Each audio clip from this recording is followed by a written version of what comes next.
You can listen to The Professional Left wherever you get your podcasts, on Netroots Radio, or at our website, proleftpod.com, where you can also contribute to this podcast. There's a PayPal button at our website, or you can mail us a letter and or contribution at P.O. Box 9133, Springfield, Illinois. And don't forget the zip code, 62791. This is the podcast for the week of May 23rd, 2025. It's not safe for work. Recorded live from the Cornfield Resistance, where we're just full of good advice this week. It's The Professional Left with Driftglass and Blue Gal.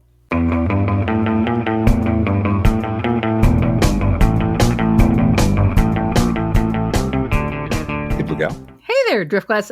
First of all, we want to thank listener Dan for stopping into town. Yeah. Dan is a podcast listener. He's a world traveler, multilingual, amazing family, bon vivant, very nice guy. And he decided to join us at our honest-to-God Springfield, Illinois diner, perhaps the dineriest of all the Springfield diners, for lunch. Charlie Parker's, which is housed in a former military Quonset hut. You and Dan had egg sandwiches, and I had a pancake. We did. The walls are covered with records and old signs, and it's just it's what you think of when you think of a small-town diner. That's what it is. Yeah. And also, so thank you, Dan, for coming into Springfield, and anyone else who's coming to Springfield. Drop us a line. Let us know if it's possible for us to join you for coffee or for lunch or however else your schedule works out. We're happy to do it. And Driftglass also today was on the Brad Friedman Show. Yes, I was. With Brad and Desi Doyen and Digby Parton. Yes. Great time. And I heard you laughing, and I heard them laughing with you. So I know you guys had a good time. We did. I was through the office door while I was doing, YouTube prep for this show. And also, so please catch the Bradcast. Driftglass and Digby are amazingly smart people. And as you know, and they cover things in ways that no one else can around the world. So the other thing is we've been invited back once again to the Bob Seska Show. We will be on next Wednesday. We're scheduled to be on. And I don't know, maybe we'll be doing a Star Trek thing because there's really nothing else to talk about. So much Star Trek stuff to talk about. So much Star Trek. And before we get into the show, I want to announce some breaking news. Several Republican senators are very angry about the big, beautiful bill. This is breaking. Oh, no. Because it doesn't cut spending enough. Jesus. So they want to cut the military budget then, right? So Ron Johnson told Fox, I don't care if the president is upset.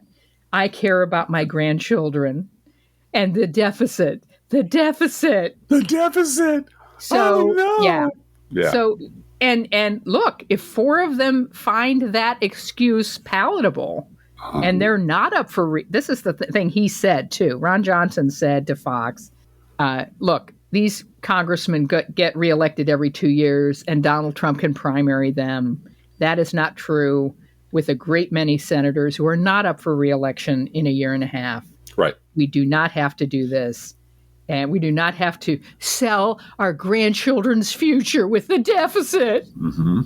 But if that's going to be their excuse, which is palatable to Fox, oh, God forbid you should raise the deficit. What's Fox going to say? Oh, deficits are fine now? Yeah. If that's going to be their excuse, this bill just goes nowhere. So, good luck. That's a hell of an excuse, considering no amount of cuts would be sufficient to put a dent in the deficit. Ron Johnson says he's willing to go line by line. Oh, I'm sure he will. For his grandchildren. I'm sure he will. With Putin in 1 year, just cut the military budget to zero for a decade. You know? That'd be great. We could just do that. That'd be fine. And that'd make Ron Johnson. Or cut it 2% every time they fail an audit. Yeah, well. Give them a motivation. Mm-hmm. And that's billions of dollars. You cut, if you can't pass an audit, then we're going to start 20% is going to be just lopped off because you're obviously wasting money. We could make it a Pete Hegseth drinking game, Blue Gal. Which that made the air go down the wrong hole. Which obsolete weapon system shall we cut today? Like beer pong with grenades. Yeah. Apparently, Pete Hegseth is turning the Defense Department into a church, an evangelical white church. Yeah. So, yeah. Well, remember, anyway, the Bush administration had the same thing going on. Yeah. Bush. Yeah, so this is not anything new. No. Which is why I think today we have to talk a little bit about vocabulary. Okay. About words. You know, the words, we use them all the time. What do they mean? Habeas corpus. No one even knows what that means. Emolument. It's some ancient word from, I don't know, Sanskrit. No one knows what that means. Mm-hmm. So we're going to talk about words and language structures and what they mean in our politics specifically. And to start off, we're going to turn to Mr. David Bowie, who had this nailed 46 years ago, all the way back in 1979, when this album was released. We're learning to live with somebody's depression, and I don't want to live with somebody's depression. We'll get by, I suppose. It's a very modern world, but nobody's perfect. It's a moving world, but that's no reason. Shoot some of those missiles. Think of us as fatherless scum. It won't be forgotten. Books will never say anything nice again. We'll wait.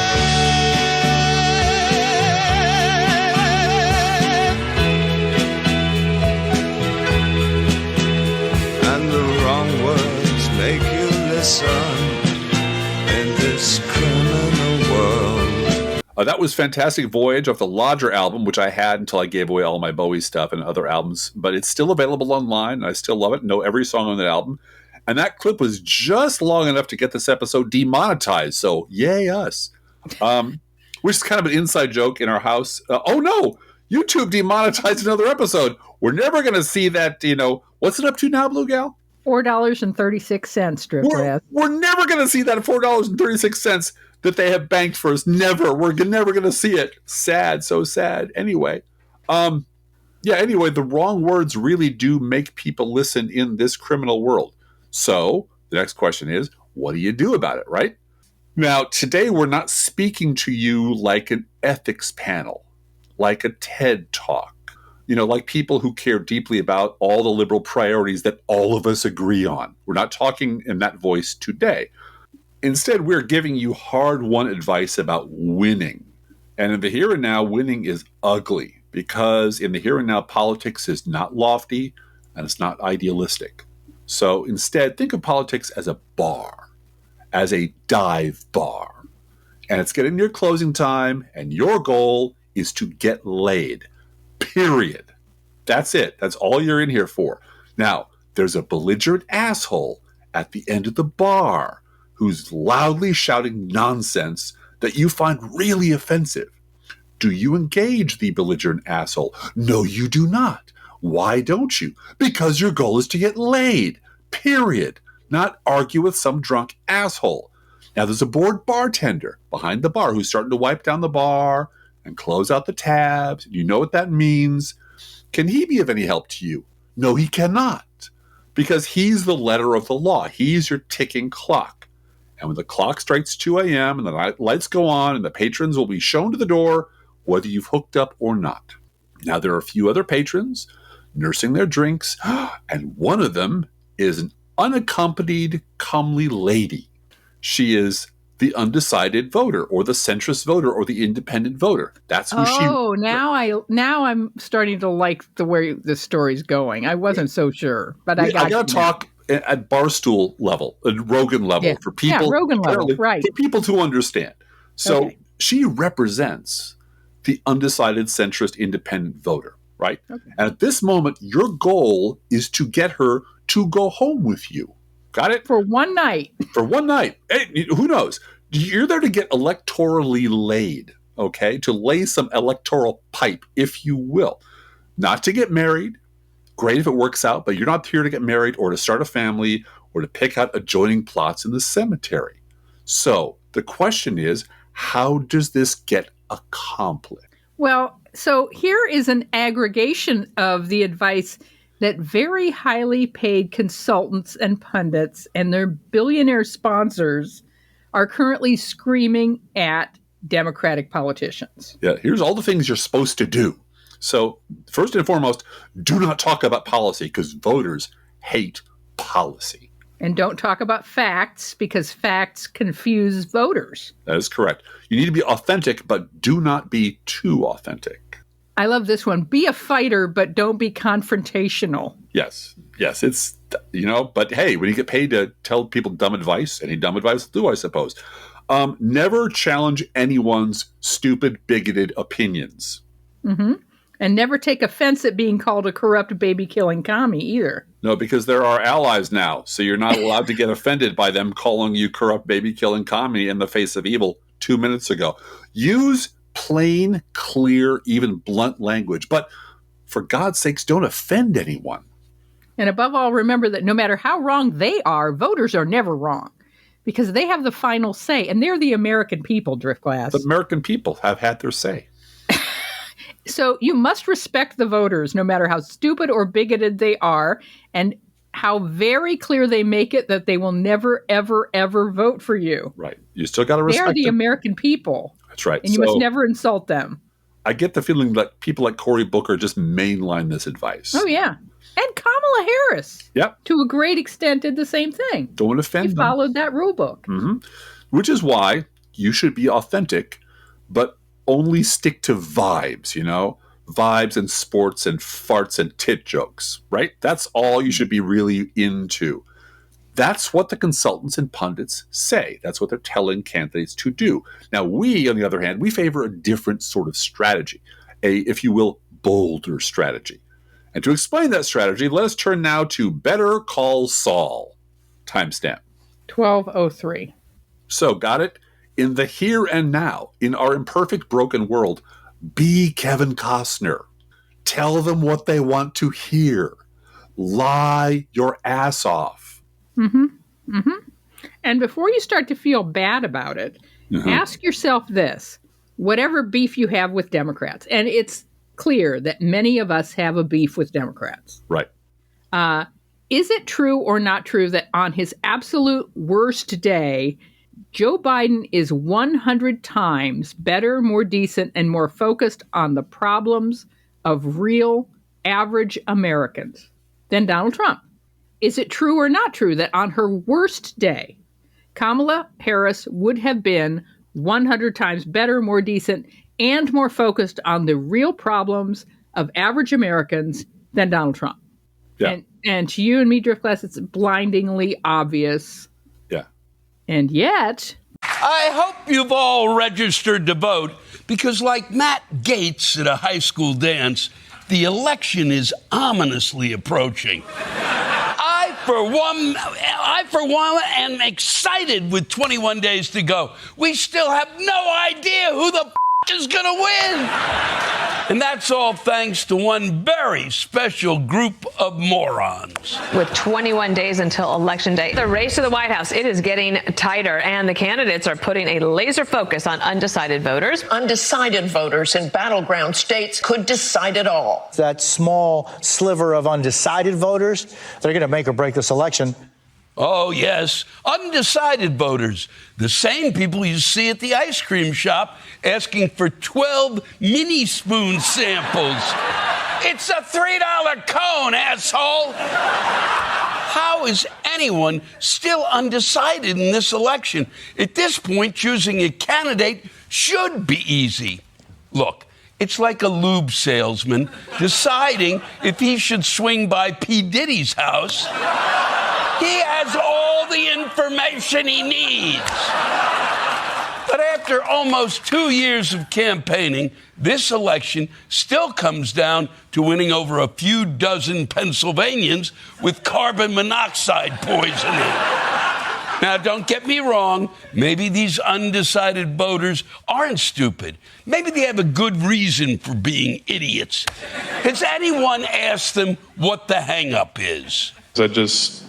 I haven't seen enough of it yet.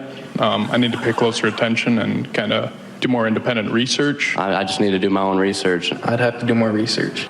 Oh, good God! have the same hair. Go ahead, do your own research. Hopefully the library will let you huff paint inside. What are you researching exactly? We've known these candidates forever. One of them has spent the past 4 years as vice president, and the other has spent the past 40 years as the worst person in America.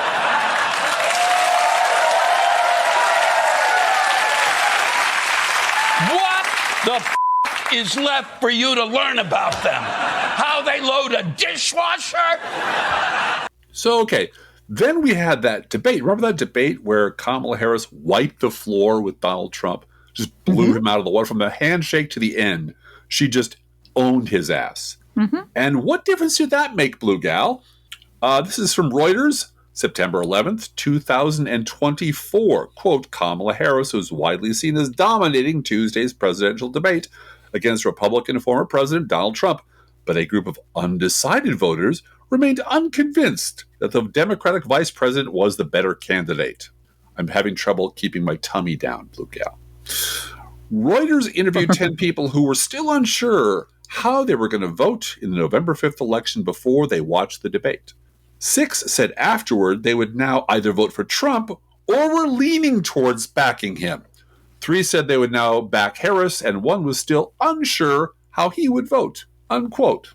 The BBC checked in with some undecided and independent voters after the election.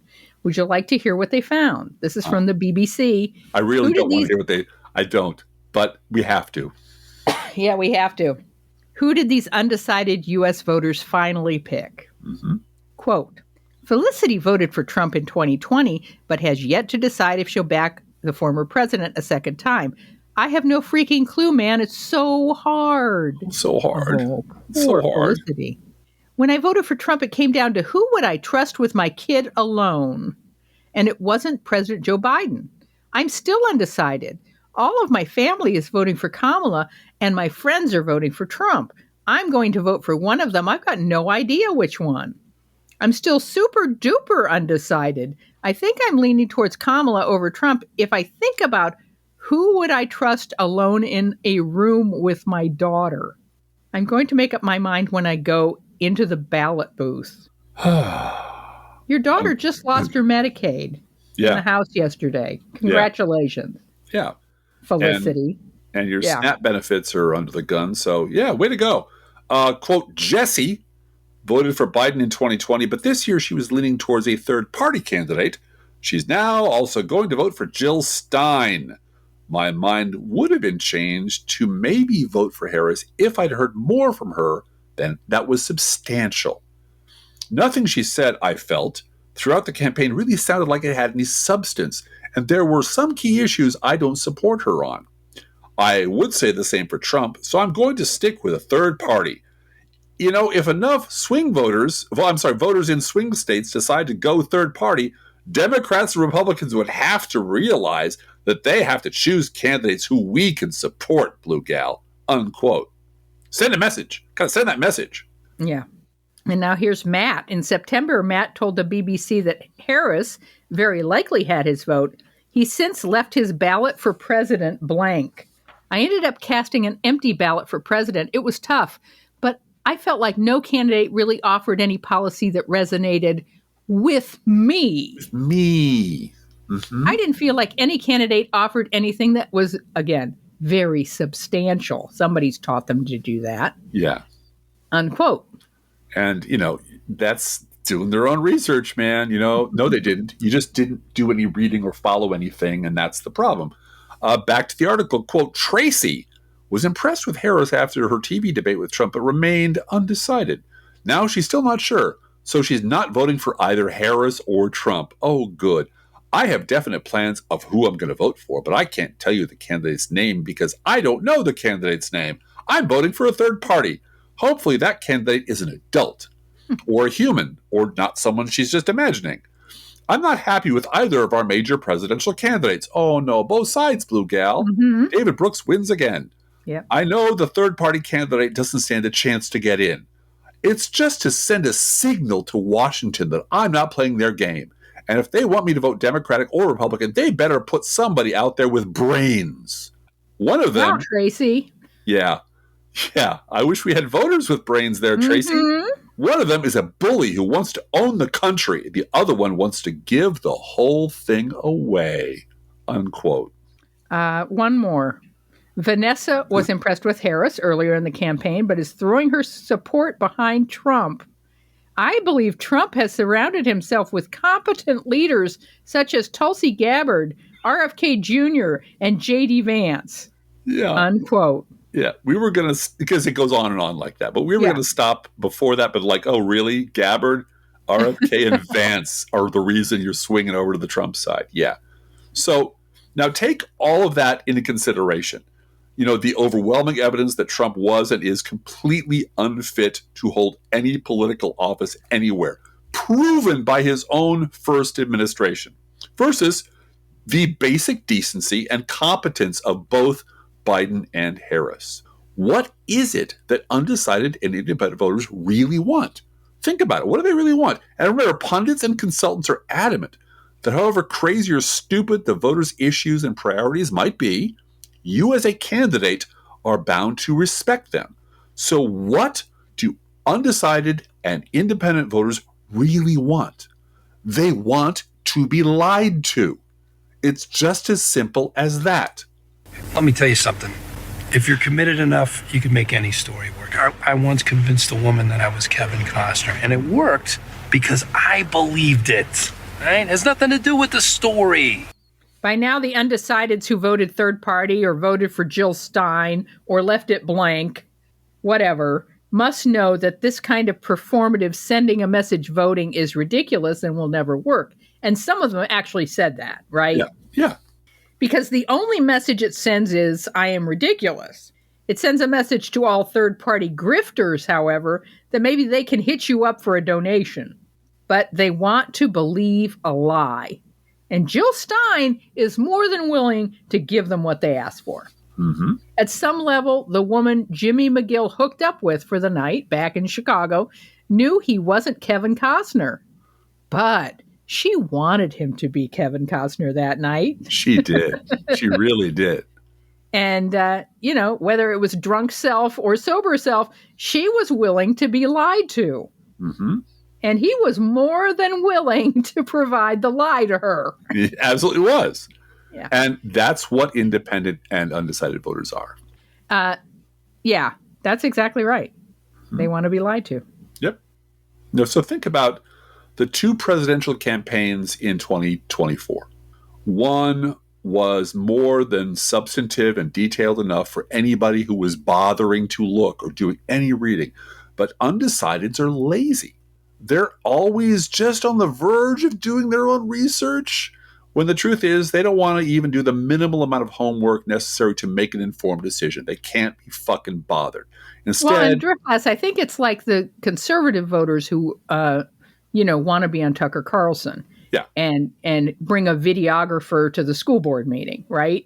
Yeah. These undecided voters are rewarded by the networks with interviews and TV time and free pizza and being on a focus group and whatever it is that makes them feel smart. Like their opinion matters. And if they say, I'm done, I'm voting for Trump, I'm finished, I know for sure on election day, that's what I'm doing. Mm-hmm. Then they're of no interest to the mainstream media anymore. Well, except here's the difference. The difference is, you remember Michelle Pfeiffer in Batman? Mm-hmm. The crazies never bother me. At least they have an ethos or something like that. They have an ethos, yeah. And Trump voters, Republican voters have an ethos. They're manic about this. Yeah. They will go buy a videographer, rent a videographer to get on Tucker because they want to be part of that thing. Yeah. They really believe in crazy, evil shit, and they're willing to devote time and energy to it. Undecided voters just want to fuck around and don't do anything, sit on the fence and go, I don't know, I'm not sure, I don't know.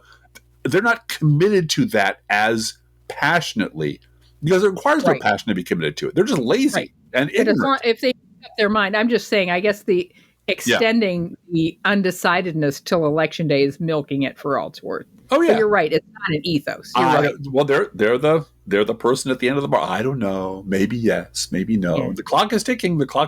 I don't know. Maybe I'll just go home by myself. I don't know.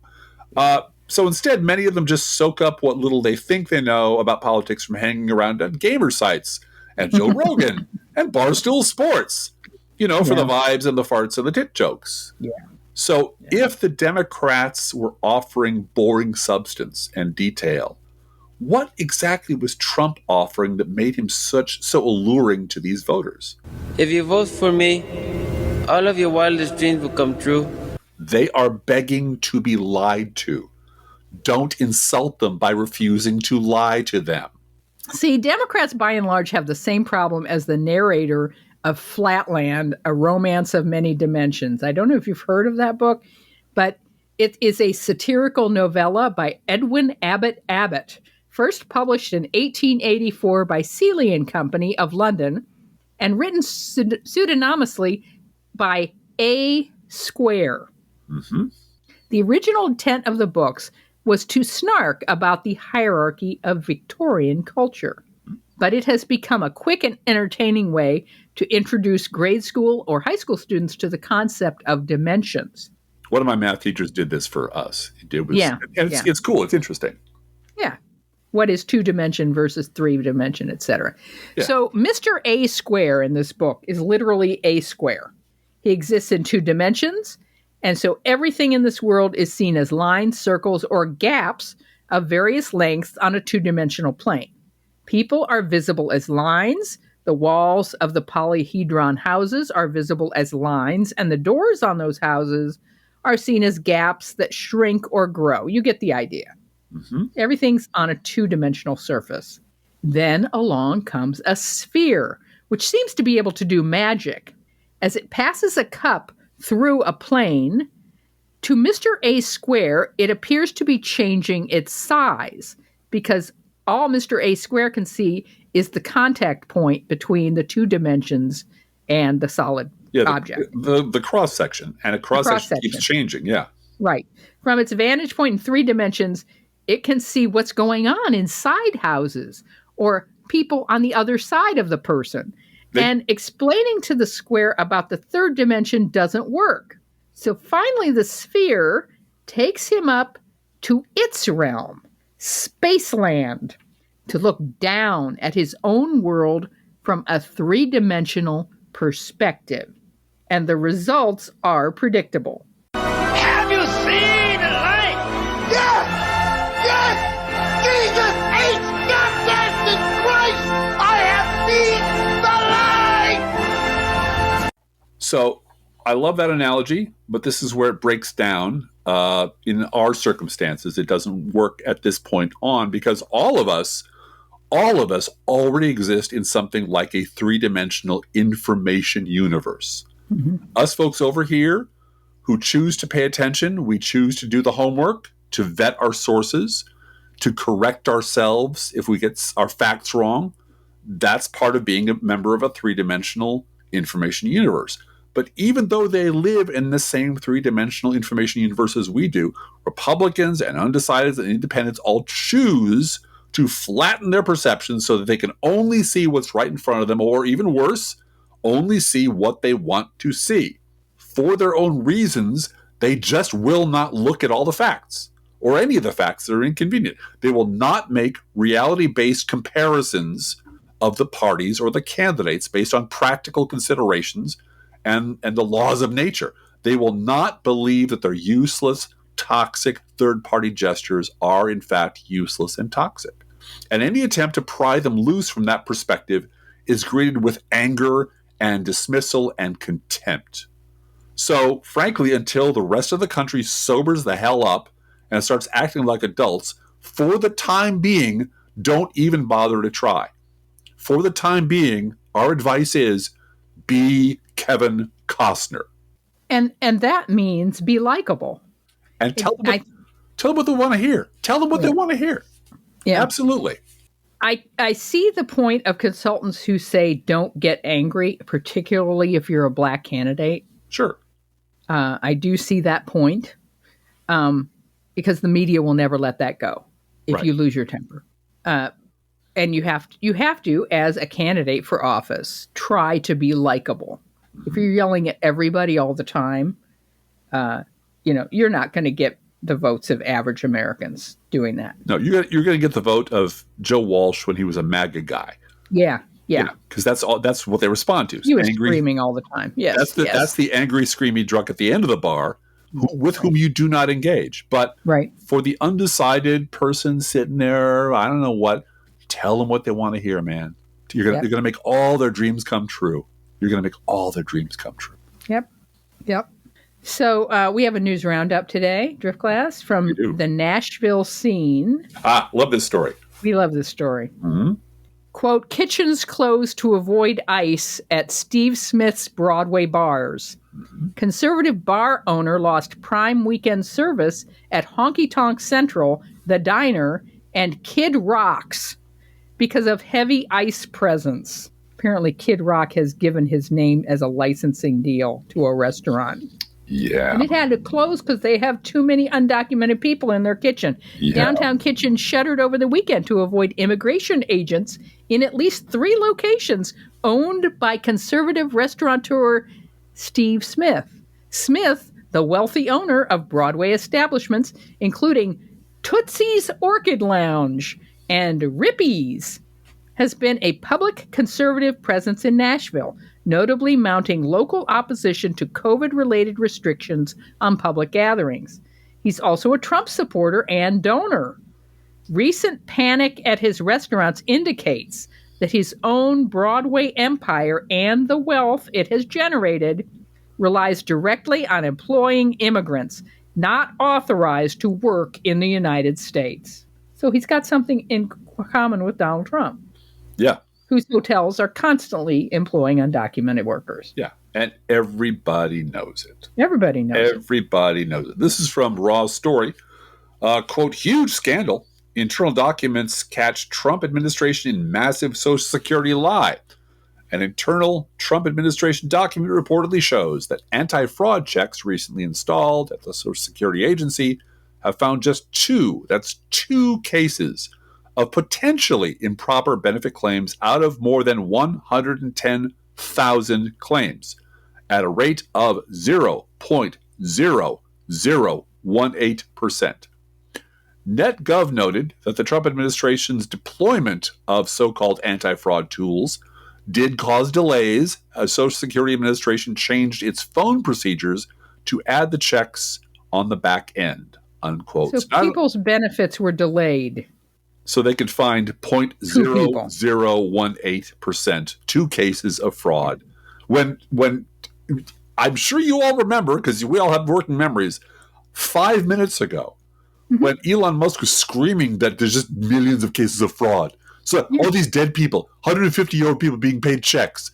And all of us who are old-time programmers, and anybody who had a look at comments, that's COBOL, asshole. That's just a function of COBOL. No one's actually being paid those things. That's just how COBOL works, because it's a very old programming language. And you notice how this all disappeared from the headlines? Yeah. All of those savings that we're going to find. Oh, where's my Doge check, Blue Gal? Yep. Where's the Doge check? Where's the money that we're all going to save from all these tariffs being paid by Chinese people? Right. Well, Walmart apparently now has to eat those tariffs. So, yeah. I don't think Walmart's going to eat those tariffs, but I'm just saying. Yeah. This is from CNN. Quote, too toxic for Trump's first term. Some officials are back in the fold. At least 4 people from Donald Trump's first term who were deemed too extreme or politically toxic to win Senate confirmation or even keep their jobs are now back in the fold, and in some cases with more power than before. One attacked women's right to vote. Another spoke at a conference with white nationalists. A third said President Barack Obama was a terrorist leader and said his former CIA director should face a firing squad, commit suicide, or become a prison bitch. Charming. Mm-hmm. A fourth called Hillary Clinton a terrorist with amnesia and accused Texas Senator Ted Cruz's wife of plotting to combine the governments of the U.S., Canada, and Mexico. All of them were in some way demoted or removed from their job in Trump's first term, but have now been reappointed or renominated, part of a pattern in Trump's second term to bring back figures once rejected for promoting conspiracy theories or inflaming racial and gender tensions. In 2025, they're no longer fringe, they're in charge. Yeah. And they're going to be on TV right up until the midterms. Just you wait. I just don't know who to vote for, Blue Gal. I mean, Donald Trump's problematic, but he's going to surround himself with all these competent people. So, Tulsi Gabbard. I think I can give him a chance, another chance. He just maybe got lost in his own head in the first term. From the Hollywood Reporter, quote, Warner reverses course, changes Max's name back to HBO Max. WBD CEO David Zaslav, we all remember him, announces the move with the company declaring no consumer today is saying they want more content, but better content, unquote. Your stupid minds! Stupid! Stupid! From The Independent, quote, laid-off federal workers are overwhelming states with unemployment requests, putting a strain on finances. Some states, such as Maryland, are receiving 30 to 60 unemployment assistance requests from federal workers per day. Dozens of states are warning that their social services are under financial strain due to the volume and pace of unemployment requests from federal employees who have been fired in the DOGE-led job cuts. At least 100,000 employees have been terminated across various federal agencies and departments over the last 7 weeks. Federal workers say they have had no time to prepare for unemployment, and there is minimal communication with the administration about finding and obtaining benefits, unquote. From the Huffington Post, as part of Trump's continued campaign of retribution against Harvard for standing up to him, his administration just revoked the university's ability to enroll international students. On the same day, a federal judge blocked immigration authorities from revoking international students' legal status nationwide. And all this confusion means that international students just aren't coming to the United States. No, and this, let's be very clear. We went over this on the broadcast, where I shared a little wisdom earlier today. But this is raining missiles down on a target. They're just trying everything. They're throwing everything, every illegal thing, every crooked thing, anything Stephen Miller can think of to make these people as miserable and terrified as possible. Mm-hmm. And if the courts knock down 5 missiles, 5 more will get through.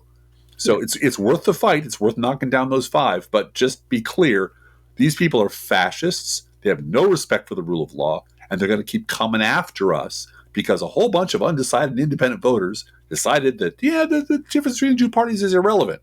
So I'll just toss it to Trump because he's going to have smart people, or maybe I'll just vote for Jill Stein, or I'll stay home because, these policies weren't bespoke enough for me. They didn't speak to my specific needs and my size and my inseam. From CNBC, quote, as Republicans push forward with the big, beautiful tax bill, federal food assistance may see big cuts. The Supplemental Nutrition Assistance Program, or SNAP, may be cut about 30% under the terms of the bill, which would be the biggest cut in the program's history. However, the deficit drift glass. Right. According to Ty Jones-Cox, Vice President for Food Assistance Policy at the Center on Budget and Policy Priorities, SNAP, formerly known as food stamps, currently provides food assistance to more than 40 million individuals, including children, senior citizens, and adults with disabilities, unquote. You know who else benefits from SNAP, Blue Gal? Farmers, grocery stores, that entire chain of food growing, harvesting, packaging, shipping, etc. All of that gets nuked when you nuke the SNAP benefits. Some stores open at midnight on the 1st of the month. Absolutely. When people get their food stamps, they're in there piling up to fill up their kitchen again. Yeah. And we produce enough food in this country that we can do that. We import enough food that we can do that. This is just cruelty. This is just, this is something else we talked about on the broadcast. This is Reagan's policies finally coming to full fruition. This is we should transfer as much money as possible from poor people to rich people, because rich people shouldn't have their money taxed to pay for poor people's stuff, or middle class stuff. So we're finally going to starve the beast, Blue Gal. We're finally going to take all the money away. In the bathtub, and that means you're drowning people. Yeah. And they don't give a shit. They don't care. Yeah. But do not pretend this is just Trump. This is what the Republican Party has been up to for at least 50 years. Yeah, well, my colleague Heather has a post up at Crooks and Liars today, or maybe it's going up tomorrow morning, I'm not sure, about how they really are quoting the Laffer curve again. Yeah. Oh, yeah. Oh, it's going to trickle down. It's going to benefit everybody. We're sure of it. Yeah. No, are you kidding me? No. And Medicare, Medicaid, Social Security are all communist, socialist, on the slippery slope to communism. This is how Reagan started his career, attacking Medicare. And he's finally getting what he wants. From the New York Times, May 18th, 2025, Trump cuts imperil cancer, diabetes, and pediatric research at Columbia. Dozens of medical and scientific studies are ending or at risk of ending, leaving researchers scrambling to find alternative funding. Cancer researchers examining the use of artificial intelligence to detect early signs of breast cancer. Pediatricians tracking the long-term health of children born to mothers infected with the coronavirus during pregnancy. Scientists searching for links between diabetes and dementia. All these projects at Columbia University were paid for with federal research grants that were abruptly terminated following Trump administration decision to cut $400 million in funding to Columbia. Honestly, I wanted to cry, said Kathleen Graham, a 56-year-old nurse in the Bronx, upon learning that the diabetes study she had participated in for a quarter of a century was ending, unquote. Poor woman. From the Wall Street Journal, quote, a federal judge ruled that the Trump administration unquestionably violated a court order by deporting 8 men to South Sudan without giving them time to object. Judge Brian Murphy said, is he one of your people? He's one of my people, yes. Brian Murphy said the men were given roughly 24 hours notice, mostly outside business hours, making it impossible for them to contact lawyers or prepare a challenge.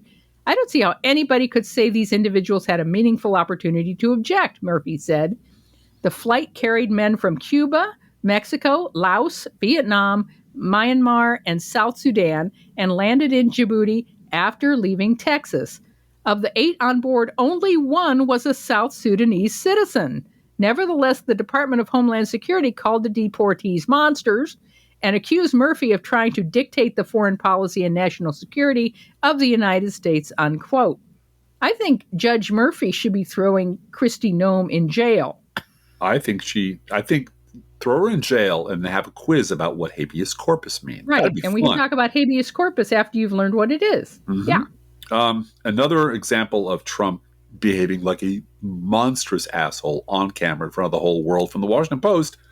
Quote, Trump used a televised Oval Office meeting with South African President Cyril Ramaphosa to push false claims that white Afrikaner farmers are facing a genocide. Trump dimmed the lights and played video clips showing chants of kill the Boer, and then waved printouts of articles, probably blog posts from, Stormfront, saying that they showed death, death, death. Ramaphosa, who was visibly uncomfortable, as any sane human being would be, denied the claims and said that the video is not government policy, while his agriculture minister added, we have a rural safety problem, not genocide. Unquote. It's important to point out that the agriculture minister is a white man from the opposition party because President Cyril Ramaphosa has a bipartisan cabinet, in part to keep the peace. I mean, to have white representatives in his government. Mm-hmm. And this agriculture minister said, no, this is not our policies. This is not what's going on. And then, of course, President Ramaphosa said to Donald Trump, I wish I had a plane to give you. Which was a great burn, except Trump said, I wish you did. I'd take it. I'd take it, because he's an asshole. And this is what they voted for. Yep. From ABC News, the Justice Department. Oh, and by the way, tonight's the crypto coin dinner at the White House. Oh, goody. Yeah. $1 million a seat.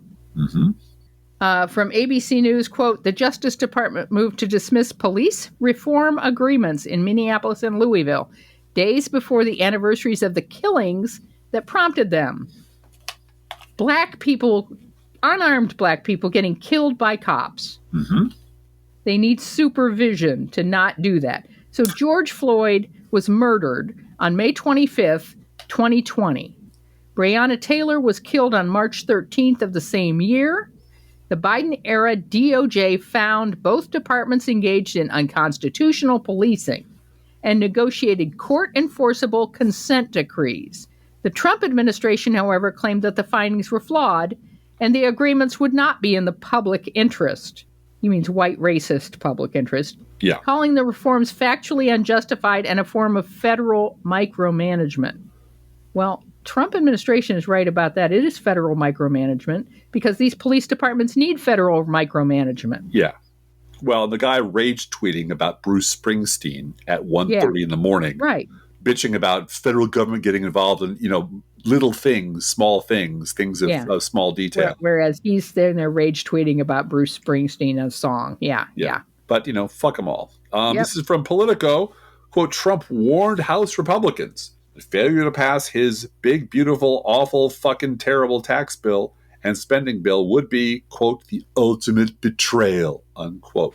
Trump demanded immediate passage of the bill, which would make his 2017 tax cuts permanent, eliminate federal taxes on tips and overtime wages, cut Medicaid by tightening work requirements, which is a fucking joke, and reduce clean energy tax credits created under the Inflation Reduction Act, that would be Biden's Inflation Reduction Act, to show the American people that they're serious about promises made and promises kept.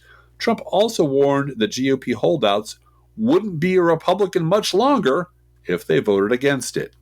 And in local news, as regular listeners to this podcast know, or even if you just listened to the last episode, our two younger kids are staying with us while their apartments regain power lost during last Friday's tornadoes in St. Louis, Missouri. FEMA showed up in St. Louis 5 days after the storm. They were not there to help. They were there to assess for the administration whether a federal disaster declaration will be forthcoming for the affected area. Yeah. The Republican governor of Missouri, Mike Kehoe, has asked for the help. He's asked the president to give a federal disaster declaration. But Governor Kehoe is still waiting for an answer on 3 other declarations he asked for this year. A March 14th storm in the St. Louis area, severe storms and flooding between March 30th and April 8th, and storms on April 29th that spurred 8 tornadoes in the state. 8 tornadoes. None of those have a federal disaster declaration yet, with a Republican governor in charge, asking for the help. Well, I'm sure the phones at FEMA are ringing off the hook, literally off the hook, because there's nobody there to answer them. Too bad St. Louis doesn't have a Trump Tower. Yeah. They'd get some federal money flowing right into Trump's pocket. If they could just offer him a big, beautiful jet of some kind, perhaps give him the arch, the Trump arch, hang a big T from it. Change it to the Trump arch if you give us help for our tornadoes. Jesus, remember, cut that because they might actually do that. Don't give them bad ideas like that. Drift Glass, quit giving them terrible ideas. They have enough of their own. Well, look, it's FEMA. Everybody in Missouri is just like, no, FEMA's not coming. That's over. Yeah. Yep. That's over. It'll be there if it hit Mar-a-Lago fast enough. So mad. And I'm so mad for my kids. Yeah, I know. They're still without power. Yep. It's going to be a week tomorrow since the storm hit. Yeah. A week without power. FEMA in these areas. FEMA can't fix middle child's apartment, which was literally blown out by the storm, and she was, her belongings. But they can get power back up and running. They can get infrastructure back up and running. And I got to say, Ameren, Illinois, the power company, has been working around the clock. And every day all of us check the map and see the progress that they're making. And it just takes time. Some of these you turn on the central power station, you get that up and running, and it turns on power for hundreds of people, and then you have to go house by house, right? Well, and make sure. If you followed our adventures during the DeRate show a couple of years ago, we were 7 days without power, something like that. Yeah. And because the power lines themselves were stripped out by, I think, 5 tornadoes we had in line, sweep across the area. So we've been through this a few times before, but the idea that the federal government wouldn't even be mentioned. Yeah. Joe Biden, whatever you think of it, he'd be there in his mucking boots and a hard hat, asking people, what can I do? Hugging people, kissing babies, asking, how can I help? Kamala Harris would be the same way. Kamala Harris and Joe Biden would be there already, and they would have declared a federal disaster already. 100%. Yeah. 100%. All right. On that happy note, we love you guys. Oh, something I didn't put in my notes, Drift Glass. Let's end on a slightly more elevated, happier note. Really? Yes. Okay. Sunday, this Sunday. Oh, yeah. Is Towel Day. Yes. It is the Douglas birthday Adams. of the author of the Hitchhiker's Guide. Douglas Adams. Douglas right. Adams. Mm-hmm. And that is Towel Day. Make sure you carry your towel. Don't forget your towel. Don't forget your towel. Yeah. And be a hoopy frood. If you know, you know. If you know, you know. If you don't, well, I can't help you. You should be watching Hitchhiker's Guide to the Galaxy. Because here I sit. And don't panic. No. Well, we can't help you because here I sit with the brain the size of a planet. Alan Rickman in the newer version of that. Yeah, that was one. That was the one bright spot. Alan Rickman doing the voice of the robot. Yeah, of the robot. Mm-hmm. All right. So on that note, always know where your towel is at. And each week we post to our Patreon page and website an internet kitty sent in by you, the listeners. This week we have another trio of internet kitties: Bewitched, Bothered, and Bemildred. Ooh. I thought these kittens were named after the wonderful Rodgers and Hart Ella Fitzgerald song, Bewitched, Bothered, and Bewildered. But they are named Bewitched, Bothered, and Bemildred after the bats in the Pogo Chris comic strip. So there you go. And they're adorable kittens who showed up on the doorstep and were brought in by soft-hearted people who love cats and have many cats and rescued. It's like, are we going to keep them? Yeah, we're going to keep them. Of course you're going to keep them. So, of course, Bewitched, Bothered, and Bemildred eat freshly poured cat food, our fake sponsor. Whether you serve pet store perfection or dollar store direct, your cats will sit on the kitchen floor and demand that the food they eat is only freshly poured. Freshly poured, freshly poured. Oh, my Lord, it's freshly poured. And you can visit Bewitched, Bothered, and Bemildred at our Patreon page or website, and you can send your internet kitty, dog, or other pet to us at our email address, proleftpodcast@gmail.com, and that's where you will write us if you're coming to Springfield and would like to have coffee or lunch sometime. Exactly. proleftpodcast@gmail.com. That goes to both of us. Feel free to write us. We do love hearing from you. Be aware that if you write to us at any of our addresses, we reserve the right to read your email or U.S. Postal Service Go Postal Unions letter on the air unless you say otherwise. And please do not forget our gourmet coffee guidelines. If you can afford to buy an espresso-based beverage or the giant pancake at Charlie Parker's Diner for yourself, buy one. In fact, you wouldn't have to buy one for us because that pancake will feed thousands. It's a miracle. Big pancake. If you've ever seen Uncle Buck with the giant pancake and the snow shovel, it's like that. It's impressive. 16 inches in diameter. Yeah. Yeah. You'll take some home, as is a Midwest tradition. Yes. But because this isn't charity, this is in fact our job and a labor of love. So if you can spare $5 a month or more, please spare $5 a month or more at patreon.com/proleftpod. Please also, as you've been doing, and we really do appreciate it, share our show on social media. We hear from a lot of people that you've shared it with family members or friends or people you think are sort of fellow travelers or so on, or people who are just looking for a podcast that isn't, let's say, coastally centered, that might be speaking to the interests of Midwest, middle class, folks like us who are also liberal Democrats and socially aware. There's a lot of us out there. So if you love this podcast, please get someone else to listen to, and we really do thank you so very much for doing that. Hey, Driftglass, how are the internet kitties doing this week? Well, Blue Gal, the internet kitties really do wish everyone a safe and peaceful Memorial Day weekend. Let's think about living. Think about living. Let's think about loving. Think about loving. Let's think about the hooping and the hopping and the popping and the lovey-dovey. Let's forget about the wine and the crying, the shooting and the dying, and the fellow with a switchblade knife. Let's think about living. Let's think about life. The Professional Left podcast is recorded under a Creative Commons license. Copyright 2024-25, GGBG Productions.